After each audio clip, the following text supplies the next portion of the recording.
Everyone. वर्ष 2023 की चैत्र नवरात्रि 22 मार्च से शुरू हो गई है, जैसा कि आप सभी जान ही रहे हैं। तो चैत्र नवरात्रि का कन्या पूजन अष्टमी और नवमी दोनों दिनों में किया जाता है। इस दिन 1, 5, 7 या फिर 9 कन्याओं को भोजन कराने की मान्यता है। अष्टमी और नवमी तिथि कब है, पूजा का समय क्या होगा, इन दिनों की मान्यता इत्यादि के बारे में वीडियो में पूरी जानकारी मैं आपको विस्तार से दूंगी। तो चलिए जानते हैं अष्टमी और नवमी की डेट और पूजन का शुभ मुहूर्त। नवरात्रि में आपको व्रत और पूजा का फल तभी प्राप्त होता है जब आप कन्या पूजन करते हैं।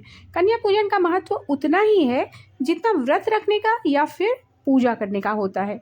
चैत्र और शारदीय नवरात्रि की अष्टमी और नवमी तिथि पर 9 कन्याओं की पूजन का विशेष महत्व माना जाता है और इसे कंजक खिलाना भी कहते हैं। कन्या पूजन से माँ बहुत प्रसन्न होती हैं। इन दोनों ही तिथि पर यानी कि अष्टमी या नवमी दोनों ही तिथि पर आप कन्या पूजन करा सकते हैं। इस साल चैत्र नवरात्रि की अष्टमी तिथि 29 मार्च 2023 बुधवार के दिन पड़ेगी। वहीं नवमी तिथि 30 मार्च 2023 गुरुवार के दिन पड़ेगी। अब कन्या पूजन का शुभ मुहूर्त जो है उसको हम विस्तार से जानेंगे। चैत्र शुक्ल अष्टमी तिथि 28 मार्च 2023 शाम 7:02 से शुरू हो जाएगी, जबकि इसका समापन जो है वो 29 मार्च 2023 को रात्रि 9:07 पर होगा। शोभन योग जो है वो 28 मार्च रात्रि 11:36 से 29 मार्च प्रातः 12:13 तक है। रवि योग है 29 मार्च रात 8:07 से 30 मार्च की सुबह 6:14 तक। कन्या के साथ साथ इस दिन बटुक की पूजा से देवी दुर्गा बहुत प्रसन्न होती है। शास्त्रों के अनुसार आयु के अनुसार कन्या पूजन किया जाए तो इससे मनोवांछित फल की प्राप्ति होती है।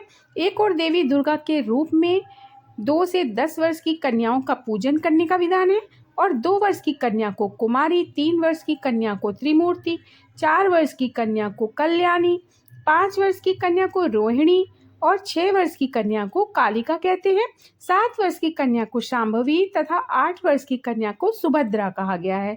दूसरी ओर 9 कन्याओं को माँ के 9 रूप शैलपुत्री, ब्रह्मचारिणी, चंद्रघंटा, कूष्मांडा, स्कंद माता, कात्यायनी, कालरात्रि, महागौरी तथा माता सिद्धिदात्री जानकर उनकी पूजा करने से माँ दुर्गा की कृपा प्राप्त होती है। और ये अष्टमी और दोनों नवमी तिथि दोनों का आपको मैंने शुभ मुहूर्त बता दिया है। आप चाहे अष्टमी में या चाहे नवमी में कन्या पूजन कर सकते हैं। मान्यता है कि कन्या पूजन के बिना देवी दुर्गा के 9 दिनों की पूजा अधूरी मानी जाती है। इस दिन लोग नवमी में हवन भी करते हैं। पूजा अर्चना के बाद माता का हवन करते हैं विधि विधान पूर्वक और इस दिन घरों में यज्ञ और हवन जो किए जाते हैं, मान्यता है कि हवन के बाद ही नवरात्रि के 9 दिन की पूजा जो है वो सफल होती है। वहीं कुछ लोग इस दिन शाम की पूजा के बाद नवरात्रि व्रत का पारण भी कर लेते हैं, जबकि कुछ लोग 10वीं तिथि में नवरात्रि व्रत का पारण करते हैं। वैसे आमतौर पर ज़्यादातर जो लोग 9 दिनों का पूरा व्रत रखते हैं वो लोग 10वीं में ही पारण करते हैं और जो लोग पहला और अष्टमी तिथि का व्रत रखते हैं तो वो लोग नवमी में पारण कर लेते हैं। तो इस प्रकार से नवरात्रि की पूजा संपन्न हो जाती है।